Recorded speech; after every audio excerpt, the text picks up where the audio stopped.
What is up, everybody? Welcome back to another edition of the Fatboyz Dynasty Podcast, presented by the Fantasyholics Podcast Network, live on the Fantasyholics Podcast YouTube channel. I'm Bo. That is Brant. Week one is in the books, Brant. What a weekend we were treated to. I'm talking Thursday night football was good. Friday night football was good. Had Saturday with a full slate of college. Then Sunday from the noon slate or the 1 p.m. slate to the 4 p.m. slate to the Sunday night football to Monday Night Football was just incredible football. There were scenes had, there were comebacks, there were some dud performances by fantasy, there were some stud performances by fantasy. Man, what a whirlwind of a weekend welcoming back to the NFL season that week one was, Brant. It was great. It was great. And just in Seattle fashion, we fumbled the last play of the game and then, all that good stuff. But, it was a phenomenal weekend. We got it started with a nice spit in the face, just to, hit us right in the face just to start it off. And then you end it with, one team dominates the first half and then another team comes out and dominates the fourth quarter. And then you got to admit that Sunday night football game, could you have asked for a better way to end Sunday than Josh Allen trotting out every single time, never looking nervous, never looked nervous. Oh, I'm down by 15. Cool. Watch this. Watch me show you why I won the MVP. Phenomenal weekend of football. What a great way to come back. Some people are not too happy with some of their early studs, Nico Collins, but and that's one of the big things we're going to talk about today, Brant. You did some research and compiled some stats on some backfields, and then we're going to talk about some players / teams that we're potentially pressing the panic button on, or maybe we're going to give it a couple more weeks. We talked Sunday morning. The question was posed to the two of us on our live start sit. How long do you give some of these players? What's the leash life like that you give some of these guys before you start yanking them off the team and looking at replacements? And we both kind of agreed that it was in that 2 to 4, really that 3-week range. So I'm curious as we get down here and start talking about it here in a minute, if that stays the same with some of these things for you. I think first, though, we'll start with the backfields, then we'll move to the panic, and we'll finish with the Thursday night preview. Absolutely. So I'm going to jump right into it. We talked about the Jacksonville Jaguars. Everybody's like, oh, ETN, not the bell cow. ETN, not the bell cow, not the workhorse. 61% of snaps, 16 carries with 3 receptions, 143 rushing yards. Tootin saw 6% of the snaps, 3 carries for 11 yards. And then they shipped their second leading rusher and Tank Bigsby off. So at least 21%. I think they have proven ETN will be the majority bell cow. I don't want to say he's full-blown Derrick Henry style bell cow where, I'm going to run all over everybody until I want to fumble the ball and give it back to the MVP. But still, I'm going to take my shots, baby. I love that game on Sunday night. I loved it. It also saved me and allowed me to win our home fantasy league. Thank you, Josh Allen. Mm-hmm. But I think ETN has proven that he is going to be the horse in that Jacksonville offense. I think the coaching staff saw everything they needed to see, and they just wanted to catch everybody off guard. I know this is, he did have a 71-yard run to kind of help compile those stats, but still, so he had another 70-plus yards on 15 carries. Which, honestly, for a lot of guys this weekend, that would have been a darn good day. We had a lot of guys who, without touchdowns, would have been way lower than, 15 carries for 70 yards. So, speaking of touchdowns, the guys, Dave, I'll go to the Washington one. Everybody was high on that hype train of Bill. We talked about it last week. Had 10 carries, 82 yards, and a touchdown. 33% of snaps. The other backs had 26. The 3 other backs they had rolled out there. And Austin Eckler actually saw 47, but he only saw 6 carries for 26 yards. I didn't get into the receptions. I think that this is going to be a really big committee. I do. I think this is going to be a good split. I think it's going to end up 50-50. I think you're going to see them try to use Bill on those RPOs to really get out there and be the explosion runner. And I think you're going to see Eckler as the third down guy. And he'll get some carries as well, but I do think that Eckler is going to be the majority owner for the most of the year of that backfield. Let me ask you a question then. On a short week, they are one of the 2 teams that are playing Thursday night that we're going to talk about a little bit later on. And since you brought the backfield up, short week, are you trotting Eckler out there in fantasy, or do you think if you had both of him and Bill that you'd be starting Bill this week because it's a short week, younger leg, should bounce back a little quicker? I think I'm starting Bill. He had the less percent of the snap share, so I think this might be a week that you could see him lead that snap share. That is a tough matchup in Green Bay. They did their pretty good against Gibbs. So I do think I think I would trot Bill out there as I'm going to say a flex play, but we do not flex on Thursday, so we're going to have to move him into our top RB roles. Sure. So another one that I want to talk about, I'm really only going to hit about two more, and that's the Seattle backfield. And I know a lot of people are like, oh, it's Charbonnet's backfield. It was 58% of snaps to Charbonnet. He had 12 carries for 47 yards, and he saw 30 snaps. He did see 30 snaps with that 58%. Walker was 40%, which was 21 snaps. He had 10 carries. Apparently, I did not write down his yards. I don't know why. I think that this is going to literally be a 50-50 split because a lot of people are panicking saying, oh, it's not Walker's backfield. If you remember, Walker didn't play at all in the preseason. He had a foot injury that was lingering. He didn't play at all in the preseason. He went through maybe 2 days of training camp. He had like 2 practices before the game. I think it's going to be ride the hot hand the entire season, and it's going to be hard. Honestly, some of these games, you could end up starting both of these guys, and probably both of them could wind up with a touchdown. I do know Charbonnet did fall into the end zone for us. This is going to be a backfield you really got to keep an eye on. I do think that Walker may end up taking it back over just by a little bit because I think he's got more of the explosive run. But for the next few weeks, I don't know if I'm trotting either one out yet until I get established what's it going to look like. He did have 20 yards on the ground, Brent, but he did add 3 receptions. Yes. He had the second most receptions for Seattle, whereas Charbonnet had 0. So that is also kind of a telling stat. Cooper Kupp led the team in snaps for wide receiver and had 3 targets. I'm not mad. JSN had 13 with 9 catches. I was extremely happy. Denver Broncos backfield.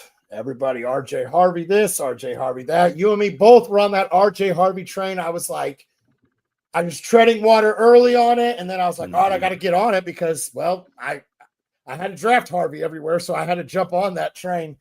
And J.K. Dobbins did his thing with 16 carries, 63 yards, and a touchdowns. And then here's R.J. Harvey. That's fine. You needed 16 carries to get 63 yards. Watch this. I'm going to do 6 carries and get 70 yards. I'm just not going to fall into the end zone. J.K. did add 2 receptions. And that snap share was 53% J.K. and 29% R.J. Harvey. And I think if Harvey keeps with these explosion runs, I think the first few weeks, I think you're going to see him have that Keaton Mitchell effect. He's only going to have like 5 to 6 carries, but somehow end up with like 50-plus yards. And then slowly he'll get worked in a little bit more and a little bit more. As long as Dobbins can maintain healthiness, this is going to be a tough backfield to shake out. I think you'll get the volume from JK, but I think you'll get the explosions, the higher upside from RJ Harvey. Okay. All right. Fair enough.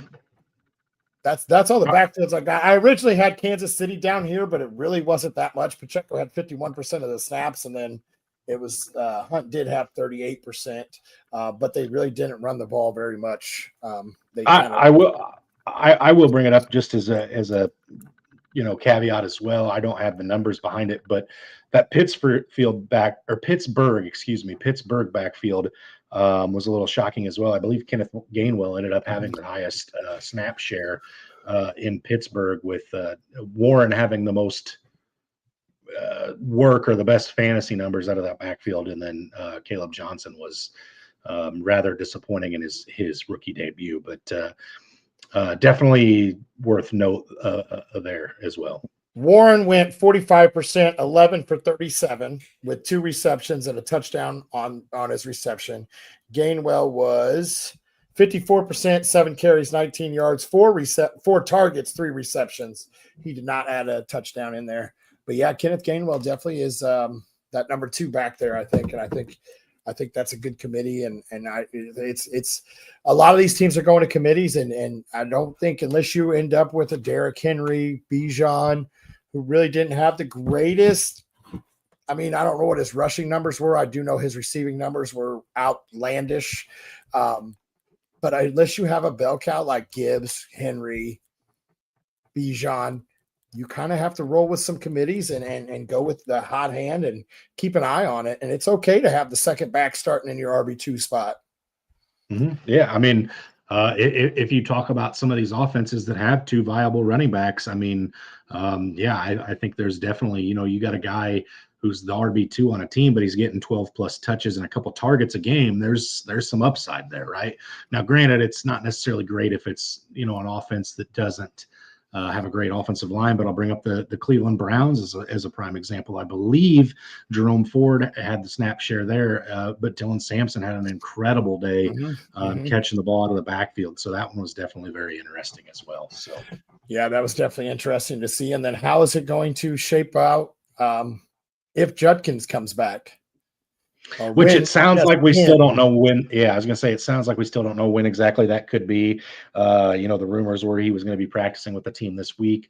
And then most recently what came out is he was in New York meeting with the NFL league office about a potential suspension. So we all know how the NFL is on things, even if they're dropped, from a legal perspective.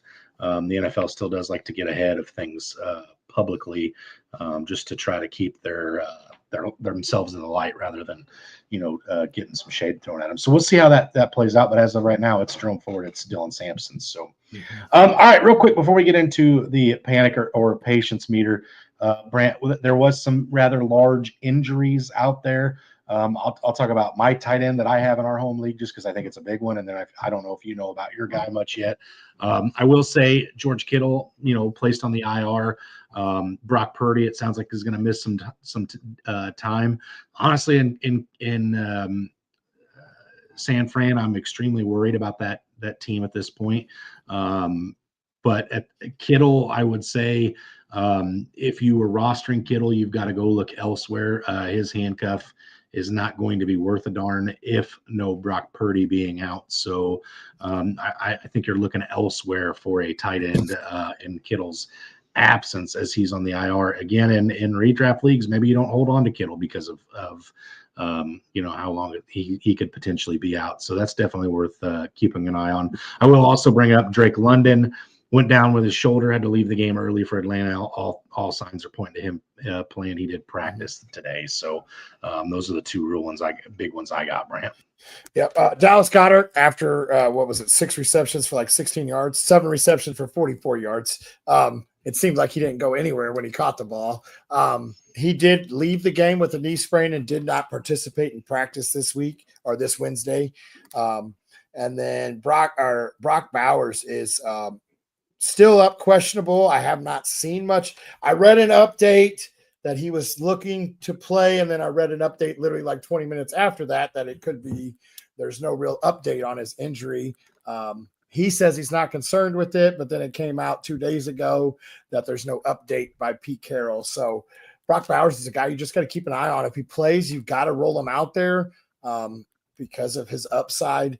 And Dallas Goedert was a guy that a lot of people were scrambling to go pick because he was a forgotten about guy because he was so hurt last year that he was a scramble pickup for a lot of waiver claims this week. But he's definitely worth looking at, even if he because I think his knee sprain will be. I think he'll end up playing this week, but he's definitely a guy that you got to look at.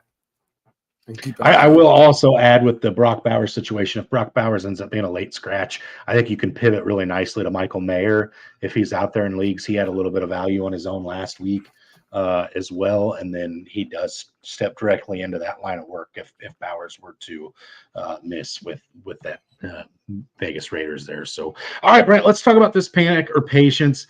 I think we need to let the people know where our minds are on it. Like I said, I alluded to this before that we dove deep into the show that you and I really like to give that 3-week window, but sometimes you see enough in one game that it's like, man, I'm going to vomit in my mouth if I have to watch that and roster that for another week. So I'm going to start off with the 3 big ones and we can talk about them individually, but I literally wrote down Bengals, Dolphins, Lions offenses. Let's start with the Bengals. Are you pressing the panic button on a team that was only able to gain 7 yards from the line of scrimmage in the second half? When you talk about names like Chase Brown, Joe Burrow, Jamar Chase, T. Higgins, are you panicking on those guys at all? Or are you saying, that team was in such a disarray this whole offseason in the media spotlight, let's give them a few weeks to see what happens? I'm not panicking because I'm pretty sure they started off really slow last year as well. So I'm not panicking. I'm on that panic a little bit on Chase Brown with how abysmal that offensive line looked. So I am panicking a little bit about Chase Brown. I still think he'll be just fine. As for T. Higgins and Jamar Chase, they're going to have to figure it out and hang points. I'm not panicking right now yet. If I do have to pick one, it would be Chase Brown that has a little panic on me just because of how bad that line looked. Okay. I will say I'm not at all panicked at all with this offense either. Like you said, they were a slow rolling train last year, but once they got a full head of steam, they were pretty darn good offensively. I think, honestly, my opinion of the Chase Brown role this year, I do think they kind of held true to what they said they were going to utilize more of his strengths this year than they had in years past. So I do like Chase Brown a little bit. All right, moving on to this one. I think you and I are going to be in unanimous decision on this one. The Dolphins offense. Where are you at on this one? That was gross. That was gross. I'm panicking. I'm over here trying to pray that Tyreek Hill can just have a breakout game so I can try to move him in our dynasty league. I'm panicking. That team looked abysmal. Everything about it just looked. I mean, they got everything back. They got A-Chain back. They got Tyreek back. They got Waddle. I think Waddle ended up going down and missing a little bit of that game, but they had everything back. Tua was back, and it was supposed to be, pedal to the metal, and it was not. I'm actually panicking on that team. Yeah, I'm in full panic as well. I'm also going to add to an hour ago it came out that Tyreek Hill is being investigated for domestic violence again, which seems to be the par for the course for him. And head coach Mike McDaniel's already commented on it, saying, "Hey, we've been in communication with the NFL, and we'll let this process play out." So, that's not great for the Tyreek Hill truthers, hoping that he moves and gets out of that system, or that maybe he's able to bounce back in a couple of weeks, because it sounds like there's going to be some dark clouds hanging over that Miami team for a few weeks with that. So it's just the NFL putting it out so the Chiefs can get him cheaper. It's just the NFL putting it out so the Chiefs can get him cheaper. Okay. All right. It could be. I don't really believe that. I don't really believe that. I believe that Tyreek's I think he's an idiot. Antonio Brown going on. You can't say much else. So chance after chance just screws it up. But yeah, I'm completely out on the Dolphins offense at this point. I talked about with you in person the other day. Tyreek Hill hasn't had a reception longer than 30 yards since week 1 of last season. We talked about this Miami Dolphins offense, and we talked about this Dolphins offense and years past is, explosive. They roster all the fast players in the league. Mike McDaniel's, light years ahead of the competition. And it seems like he's come back to the pack and maybe even gotten in behind some of these other offenses at this point. So yeah, I'm completely out on the Dolphins. So then how about the Detroit Lions, Brant? A lot of methodical drives against the Green Bay Packers. I believe they dominated time of possession in that game. They just couldn't come away with scores outside of field goals. They're in that adjustment. You lost your DC, you lost your OC. They're in the adjustment period. No, I'm not panicking. I think there's too much talent on that team. I'm not panicking. I am slowing my expectations for probably the first 3 to 4 weeks. And then if they're still looking, that they can't score after about week 3, then maybe I'm smashing that panic button. But right now I'm being patient with that. I think that there's the adjustment period. Yeah, I mean, honestly, if you really look at that Detroit Lions team and kind of what was last week, I know it was very disappointing. But when you get into the stats of some of these guys, I mean, Jared Goff still threw for 225 yards passing. The running game, we don't need to talk about. It was abysmal. But you saw, Sam Laporta 9 targets. 79 yards receiving, 6 receptions. Amon-Ra St. Brown, you want his targets to be a little higher. Jahmyr Gibbs, 10 targets, 10 receptions. So, I mean, even some of these guys that you lean on for fantasy didn't do what you expect, but they didn't come out and hang complete stinkers against a defense that was riding a very big wave in the Micah Parsons edition. And I think they were riding high on emotion. I think that team played about the most physical brand of football you could see played at this point. We'll see how that continues, but I do think the Dolphins or the Lions bounce back as well, Brant. Too much talent, like you alluded to. Yep, absolutely. All right. Here's one for you. This is one you and I discussed a little bit in person, and after we did so, I was like, I got to get that out there someplace.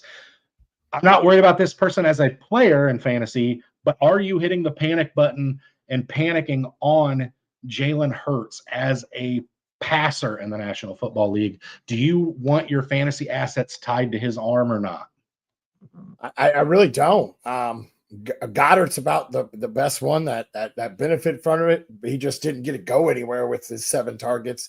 I am. Jalen Hurts was not looking that great, and we talked about it. Dallas took a huge hit in their defense, and he still couldn't do a whole lot. I am panicking on his passing. I don't think I don't know. AJ Brown.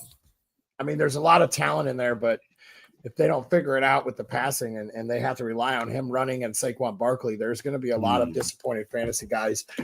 I'm not patient on the 2 receivers there. I am panicking on Jalen Hurts and his passing ability. Yeah, and I want to put a caveat out there. Neither one of us are saying Jalen Hurts is bad in fantasy himself. Very phenomenal, one of the best quarterbacks you can roster. Obviously, the run game is great with him and Saquon Barkley in Philly. It's more just on AJ Brown and Devonta Smith. And I think I agree with you, Brant. Obviously, AJ Brown is a guy that was drafted, way too high in startups. Still commands a big, decent value in dynasty leagues. Probably taken early in startup dynasty drafts as well. So it's too early for you to completely give up and just ship him out. That is a guy that I think you absolutely have to sit on your hands and wait and see how that offense responds and what it looks like maybe, the next 2-3 weeks before you wave the white flag, maybe consider shipping him or, whatever. But at this point, a lot of people probably have him as their wide receiver 1. And, the production didn't look good. The targets weren't there to make you optimistic about it moving forward either. So, we'll see how this one plays out over the next couple of weeks. They got another good matchup this week against the Kansas City Chiefs. So it'll be interesting to see, Trent McDuffie out there, who I think at this point in his NFL career is one of the better cornerbacks. So it'll be interesting to see if AJ Brown has a bounce back or if this is more of the same. And if it is, that may be where we're slamming down the red button and sealing ourselves in the panic room until we can get out from underneath AJ Brown in some form. So definitely be interested to see how that one moves forward. We got to start talking about Jalen Hurts like we did with Lamar Jackson, and maybe he'll prove us all wrong and pass for 3,500 yards. And have an MVP, yeah. Yeah, and that's what he is right now. He's a running back in the quarterback position. He has a cheat code in fantasy because of how many touchdowns he gets, how many times he has to scramble. But yeah, his passing's just not there. It's not pretty. All right. Before I get into this next one, I'm going to also say this. This is not a shot at you at all. I know this team did beat your team this weekend. My team also lost on a heartbreaking finish. However, the 49ers team is in absolute shambles. They were kind of in shambles going into this game. On the offensive side of the ball, it's way worse after. Are you just completely out on all things outside of CMC at this point in San Francisco and saying like, hey, I'll revisit this like week 6 of the NFL season and see if this is something that maybe can be salvaged? Because I'm sitting here, Brant, going, Brandon Ayuk's not back to week 4. Now you've got, and that's at the earliest with Ayuk, you've got Kittle out till the midway point of the season, give or take. Purdy could miss some time. At what point does this team say, hey, maybe we can start 1-3 after the first 4 weeks? We're not going to rush these guys back. Maybe all of a sudden they're 1-5, and it's like, we'll just wait till next year. At what point do we have to say I'm completely out on 49ers? Because I'm nervous as all get out about these guys. We were both talking about how we were nervous going into the season with just that entire wide receiver core. Pearsall looked good. He still had the separation issues, except for when Tyreek Woolen decided I don't want to watch him anymore and let him go behind me. I guess if you're a third string tight end, you're phenomenal for the last drive of the game. I'm terrified. Without Brock Purdy, you got Mac Jones. We've seen Mac Jones. It's nothing to write home about. He's done it with some quarterbacks. Mm-hmm. I mean, he's doing it. He's doing it with Mr. Irrelevant right now. But yeah, I'm hitting the panic button. Jawan Jennings is banged up as well. I think he's listed as questionable. Pearsall is about the only thing that's out there right now. And besides CMC, I'm definitely panicking on this whole team. I think I'm staying away from it. You and me both kind of stayed away from it in our drafts and And during the offseason, unfortunately, I couldn't do anything with Juwan Jennings because he wanted to play holdout. So I couldn't even try to move him for a low draft pick. But yeah, I'm out on that offense. Even if Mac Jones doesn't, or not Mac Jones, even if Brock Purdy doesn't miss time, I'm still out on it. I just don't see it moving. Mm-hmm. I agree, Brant. All right. I've got the last one here is 3 players combined, all share the same position. Cam Ward, CJ Stroud, Bryce Young. Where's your thoughts after week 1 of the NFL season? I know it's really hard to be down on Cam Ward after playing against the Denver Broncos defense that we all think is going to be the best defense in football. Had some moments of hope, but a lot of not greatness there. CJ Stroud looks like he's going from a sophomore slump to a junior slump. And then Bryce Young, I don't have much to say about Bryce. He looked awful. I think Bryce Young gets back on board. I think that team gets rolling. There's a lot of youth in there, with Ted McMillan, Xavier Legette. Yes, I know you have old man, Renfro's there. Chuba Hubbard's still young. Bryce Young's young. I think that team gets rolling. I think I'm not panicking on him. CJ Stroud, I talked about it last year. For fantasy wise, I wasn't a Stroud believer. I didn't like him. He was going as the QB3 last year. Yes, he had a great freshman year, but once you get or great rookie year, sorry. You used sophomore, junior, and really threw me for a loop there. I did. You see that a lot where they have that great rookie year, and then that film's out there, and teams really get to study it. If you don't change and adapt to that game, you're kind of just a stagnant, middle-of-the-road QB. CJ Stroud does have phenomenal talent. He has a lot of youth around him. Mm-hmm. I don't think I'm touching him much this year. I don't think I want to start him this year with all that youth around him. So I'm going to slow my roll on the Houston Texan. Cam Ward, like you said, he did have flashes of some good stuff, and that's great for him because of who they played. So I'm going to hold on Cam Ward. I do like Cam Ward. I like what Tennessee's doing. They, like you said, they did play a pretty tough defense, if not the toughest defense. Still a little too early to tell, but they definitely have all the pieces to play that role. So Cam Ward and Bryce Young, I'll be patient with. CJ Stroud, I was out on last year, and I'm still out on him this year. But I think Stroud will figure it out. Or not Stroud. Young will figure it out. I think if not, he might get benched for a game or two again, and then all of a sudden come out and look like an MVP for the last 5 games of the year. Mm-hmm. Okay. All right. Fair enough. All right. So that was it for the panic or patience meter there. Let's talk about this Thursday night contest, Brant. I know one of my favorite things on the Wednesday episode is to get into these underdog previews. We've got the Commanders at the Packers. Again, Packers team riding the high of Micah Parsons. I'm going to play this video, and then we'll get into our underdog plays of the week, Brant. Yeah, please do, because I forgot to grab one.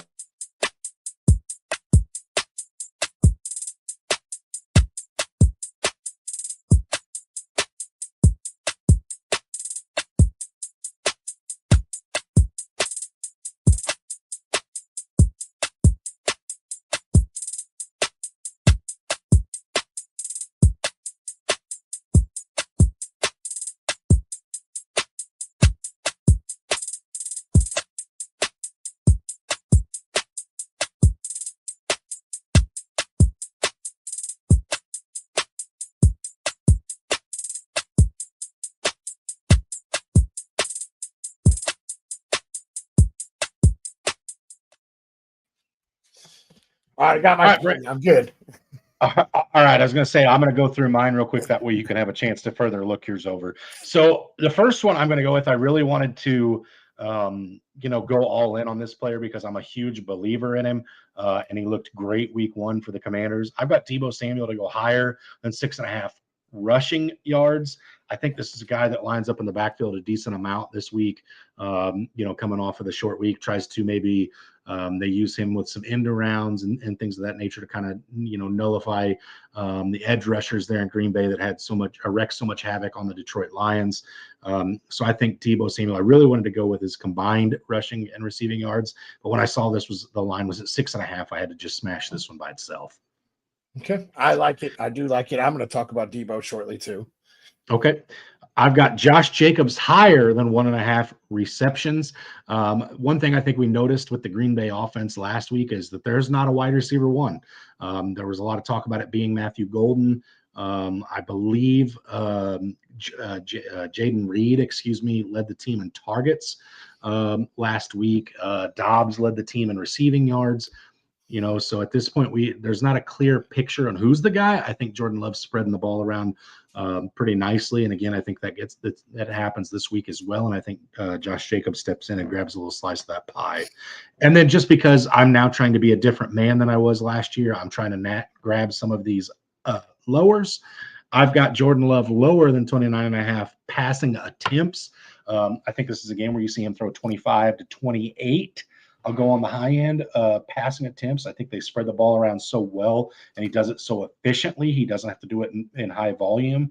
I expect this to be a game where Josh Jacobs probably gets another 19 carries, much like he did in week 1, and just completes those dink and dunk passes as the Commanders' defense allows it to be available to him. Okay, I want to hit a little dun-a-nut. I did call 4 touchdowns last week. So on Sunday, if you tuned in with us, that hit, I think, right after halftime for the final touchdown was Genty. And you went 3 for 4.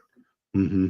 So if you flexed it, if you flexed the 4 touchdown picks, or you flexed the 8 touchdown picks, and you sprinkled a little bit on it, you should be a happy camper for listening to the Fatboyz. I will also say last Thursday on the Wednesday night preview, I was 3 for 3 on the Thursday night game. So if you're following the Fatties and sprinkling money down, maybe I will say this, because Brant, I'm going to let you take your victory lap. You nailed the Sunday touchdowns. I did not this week. So I would strongly recommend maybe putting Brant's bet in, Bo's Brant in, and maybe you'll hit both and be happy, very happy guys, because if you tailed Brant on Sunday, you were very happy. If you tailed me on Thursday last week, you're very happy. So hopefully there's something there. And I know Brant wants to talk about the idea of coming out with a ladder play coming from the Fatboyz moving forward. So I'll let Brant discuss that after he gets us the rest of his underdog.